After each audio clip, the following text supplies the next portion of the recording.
Bom, pessoal, hoje é um dia histórico. Foi feita a primeira transação comercial entre Brasil e China em moeda dos dois países, ou seja, o yuan, o renminbi e o real. Bom, isso nos dá uma ideia de como o mundo, aquele criado após o consenso lá, a reunião de Bretton Woods, acaba de finalizar, né? A guerra na Ucrânia abriu essa, esse novo mundo que a gente está aí começando a conhecer, que é o mundo comandado pela China e pela Rússia. E a China, como a gente sabe, é considerada e é de fato, sob alguns aspectos, uma ditadura. E o que podemos esperar com isso, né? A ida do presidente Lula à China, a gente busca novos investimentos chinês no Brasil, porque a China é o parceiro comercial mais importante do Brasil. Mais da metade das exportações brasileiras é feita pela China e da onde o Brasil também importa muitos produtos. A questão, a China é, na verdade, o primeiro parceiro comercial de quase todo mundo. A economia chinesa é gigantesca e pensar que a China, há 30 anos atrás, era mais pobre do que o Brasil. Olha só o quão a China foi para frente e o quão o Brasil, andou para trás, né? Independente de que a China seja uma ditadura, e de fato é, sob alguns aspectos, o problema é que agora a China, o mundo anda tão de cabeça para baixo que a China está defendendo a liberdade comercial e os Estados Unidos está defendendo a proteção de comércios. Na verdade, os Estados Unidos não está fazendo nada diferente do que sempre fizeram, que é impor suas condições e proteger seu mercado interno, enquanto vende para o mundo a ideia de que deve ser todo mundo livre. Eles botaram essas condições e a China está ganhando com essas condições. E aí eles apelaram, né? Por isso porque os Estados Unidos são péssimos, são maus ganhadores e péssimos perdedores. E não sabem perder, estão perdendo. E claro, por isso esse rumor de guerra em Taiwan. Não é que eles estão cagando para Taiwan, não Tailândia. Não, estão cagando para Tailândia também, mas para Taiwan. E essa história de liberdade, essa conversa fiada da democracia e tudo isso, isso é só jogo político para engambelar boa parte da sociedade que tem associado ao nome democracia e liberdade. E a gente sabe que a liberdade no mundo ocidental, onde nós malemar nos inserimos, embora não nos considere, a Europa e os Estados Unidos não nos considerem parte do mundo ocidental, porque para eles o mundo latino-americano são inferiores, né? A Europa ocidental para eles é a Europa, Estados Unidos, Canadá, nem o México, que está na América do Norte também, né? Mas é Canadá, Estados Unidos, Europa Ocidental, os europeus ali da Polônia para leste, eles já não gostam, ucranianos muito menos, tanto é que estão fazendo o que estão fazendo com os ucranianos, que é usar os ucranianos como bucha de canhão para brigar com a Rússia. Ah, mas foi a Rússia que invadiu a Ucrânia. De fato é verdade, mas quais os antecedentes que levam com que a Rússia tome essa medida de invadir a Ucrânia? Porque a Ucrânia começou a se prestar como uma arma dos Estados Unidos contra a Rússia. E que esse papo de querer entrar para... Porque se a Ucrânia faz um acordo dizendo que não entra para a OTAN, ela não seria invadida pelos russos. Se cumpre os acordos de Minsk, que significava dar certa autonomia às províncias de maioria russófona na Ucrânia, não teria sido invadido. O negócio é que essa guerra começou lá atrás, em 2014, e já tem antecedentes anteriores. Da Ucrânia se prestar como arma para fustigar a Rússia. E agora parte, Taiwan, está se colocando no mesmo papel que a Ucrânia se colocou em relação à Rússia. Taiwan, que é uma província chinesa, a maior parte dos países da ONU reconhece a Taiwan como sendo parte da China. Não existe duas Chinas, existe uma só China e da qual Taiwan faz parte. Inclusive os Estados Unidos reconhecem esse fato. Mas eles, como sempre, eles usam as divisões dos países para poder causar divisão interna, fustigar essas divisões ainda mais e forçar a desestabilização dos países. Estão querendo desestabilizar a China usando Taiwan. E Taiwan está se prestando a esse papel, né? Aí eles é que sabem o que é melhor para eles. Parece que não sabem, né? Bom, o fato de esse comércio começar a ter uma comercialização maior entre os países com suas próprias moedas, deixando o dólar de lado, isso enfraquece o dólar, porque os Estados Unidos usam o dólar como uma alavanca para a sua economia, mas também como arma de guerra. Basta ver as quantidades, centenas de países, dezenas de países que sofrem sanções dos Estados Unidos. E sofrem sanções dos Estados Unidos por quê? Porque são obrigados a usar o dólar como moeda de troca internacional. Então, diminuindo essa força do dólar como moeda de troca internacional, diminui esse poder de interferência que os Estados Unidos têm nos países. Daí o fato deles estarem bastante preocupados. Além disso, ainda deram um tiro no pé, sequestrando a moeda, as reservas russas e sequestrando a grana de milionários russos só por serem russos. E os outros multimilionários dos países árabes e de outras regiões do mundo começaram a ver, pô, esses caras vão, se o meu governo faça alguma coisa que eles não gostam, e normalmente fazem, eles vão sequestrar minha grana. E aí houve uma fuga em relação ao dólar, como moeda de reserva dos países e das empresas, né? E onde muita gente muito rica guarda seu dinheiro em dólar, né? Mas estão revendo essa posição por causa do perigo que eles viram nessa questão do sequestro do dinheiro russo, de que possam ser vítima desse mesmo processo. Bom, uma terceira posição que está acontecendo aí, uma terceira situação, é o fato de a China ter costurado um acordo entre o Irã e a Arábia Saudita, que são velhos adversários, né? E isso está causando até reflexos positivos. Aparentemente começa a arrefecer o conflito no Iêmen, que é promovido pela Arábia Saudita, com a proteção dos Estados Unidos, né? O fato é que o William Burns, parece que é o diretor do FMI, esteve pessoalmente na Arábia Saudita para reclamar que os Estados Unidos ficaram de fora. Mas o fato é que não é de se estranhar que eles comecem a ficar de fora de todas as jogadas, porque eles só fazem fustigar, criar as intrigas, aproveitar de diferenças e intrigas que tem internamente nos países e até entre os países, normalmente países fronteiriços.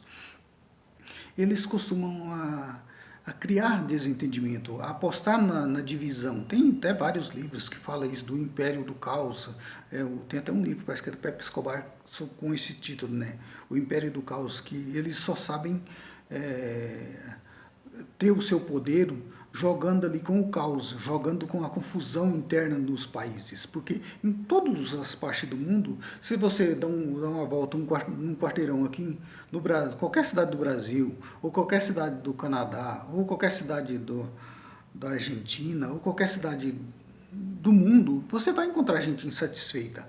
E aí o que acontece? Eles pegam essas insatisfações internas, como fizeram recentemente com o Irã, e promovem bagunça interna nos países para desestabilizar os países e assim controlar os países com essas divisões.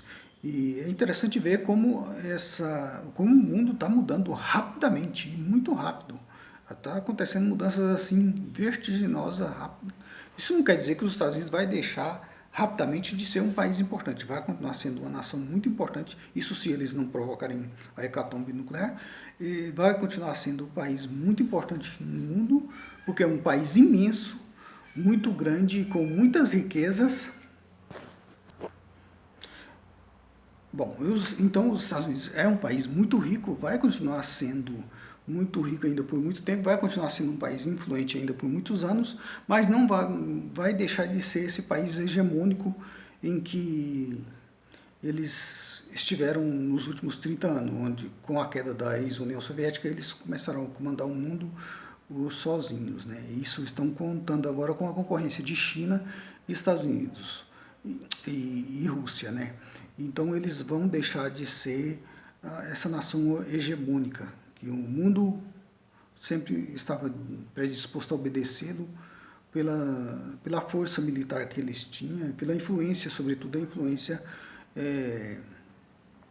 do poder, desse poder soft power, né, que esse poder das músicas, do filme, desse filme americano, porque o filme americano normalmente ele termina feliz e tal, busca uma forma de, uma certa forma, infantilizar a população mundial, e tudo isso tem acontecido.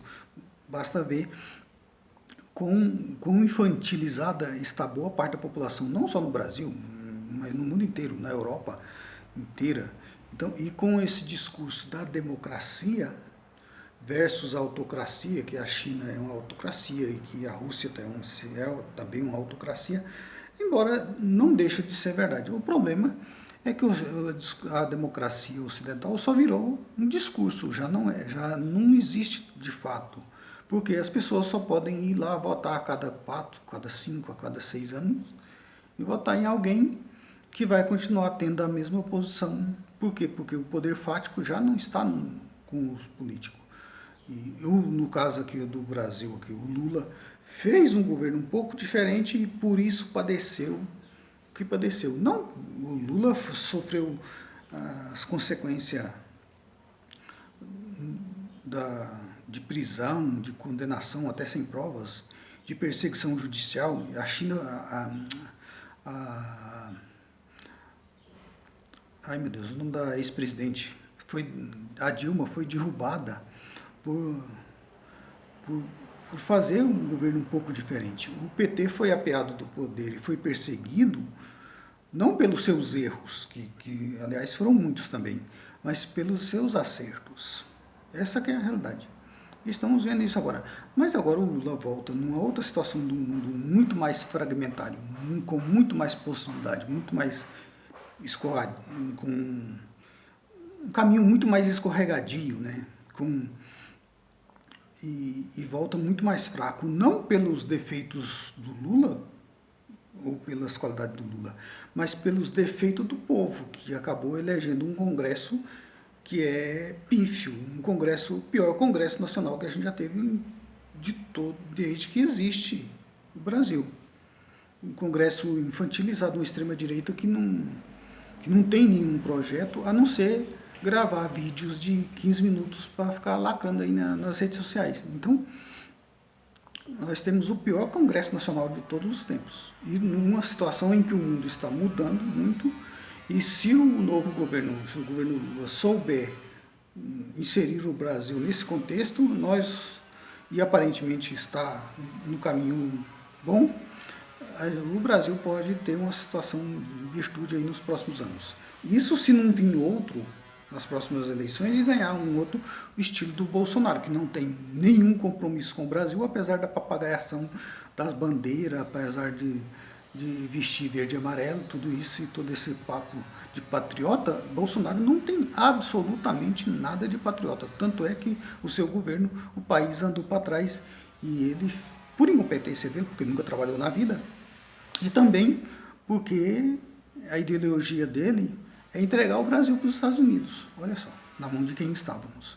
um cretino que estava batendo continência para a bandeira norte-americana. Ah, é respeito à bandeira norte-americana. Não, mentira. É desrespeito ao Brasil. Bolsonaro nunca foi, não é patriota. E quem acredita em Bolsonaro está ou redondamente enganado, que tem muita gente equivocada, ou é igual a ele, desqualificado igual a ele. Só tem essas duas opções. Bom, mas voltando ao caso da China, esse mundo aí que está nascendo, vai ser melhor que esse atual?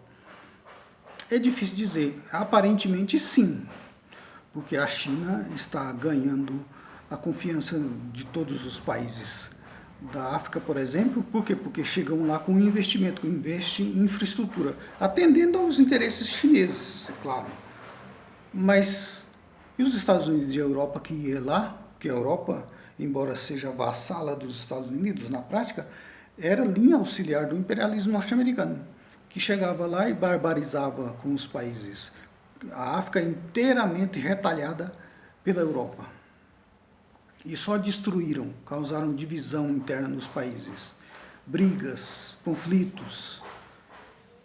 E agora estão tendo outro parceiro comercial que não quer interferir nas questões internas deles.